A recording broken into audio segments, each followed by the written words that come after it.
What's up, y'all? Bring you guys another video. So to those who don't know, there was a recent Sandman promotions event over in the Philippines, my home country, and Jhack Tepora fought in the card.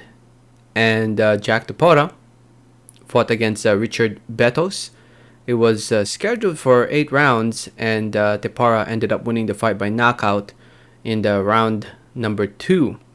I only saw a little bit of it. I couldn't really find the full fight of it here on YouTube, but based off what I've seen of it, yeah, Betos was a pretty mediocre opponent. It's one of those fights where it was pretty obvious Jhack Tepora was meant to win, and he won the fight. Was able to score a knockdown in the first and second, which led to the knockout win. And with this win, Jhack Tepora is back to winning ways after taking more than a year since losing to Oscar Escandon. If you guys remember that fight, he got knocked out in the first round.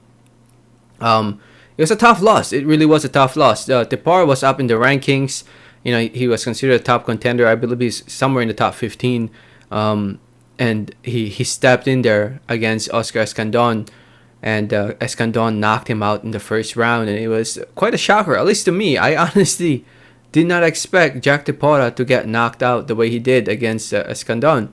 And he did not fight at all in 2020, did not fight in 2021. More than 2 years now, actually. 2 years of not fighting. And this was his first fight back. I don't know why the long layoff. Maybe he needed maybe he needed time to rest and think about what's next. And he came back with an easy win going in there against Richard Betos, who is 35 years old. With a record of 21 and 27 losses. I'm assuming there was a time when he was decent, considering that if you look at the photo here, he had like a WBC regional belt. I guess he won the interim WBC Asian WBC Super Bantamweight title back in 2012.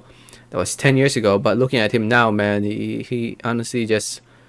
Yeah, he's somebody that you hire if you want your A side fighter to win. And holy cow, look at all those L's.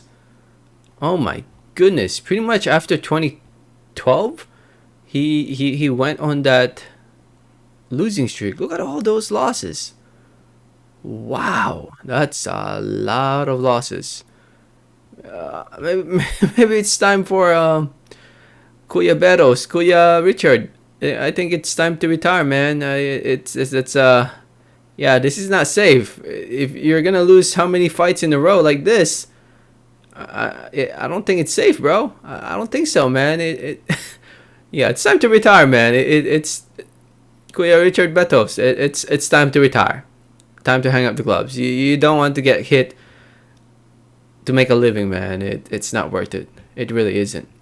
As for Jhack Tepora, like I mentioned, it's back to winning ways for him. Hopefully he can rebound and get a good winning streak going and step it up. It's a learning experience, man. Losing a fight, it's not the end of the world, especially when you're young. It's just unfortunate that Tepora did not fight again after that loss. Maybe COVID had something to do with it. Obviously, COVID has derailed a lot of fighters' schedule, and it prevented fighters from traveling and fighting decent opponents, this and that. Which is unfortunate, but it's time for Tepora to stay active. He's still young, man. He can definitely rebound from that loss. So if you saw the fight, let me know what did you think about it in the comments. Thanks for listening. Thanks for watching. Oh, and it was scheduled for 6 rounds, not 8. I think I said 8 earlier. Let me know your thoughts in the comments. Thanks for listening. Thanks for watching, and like always, have a great day. All right, thanks.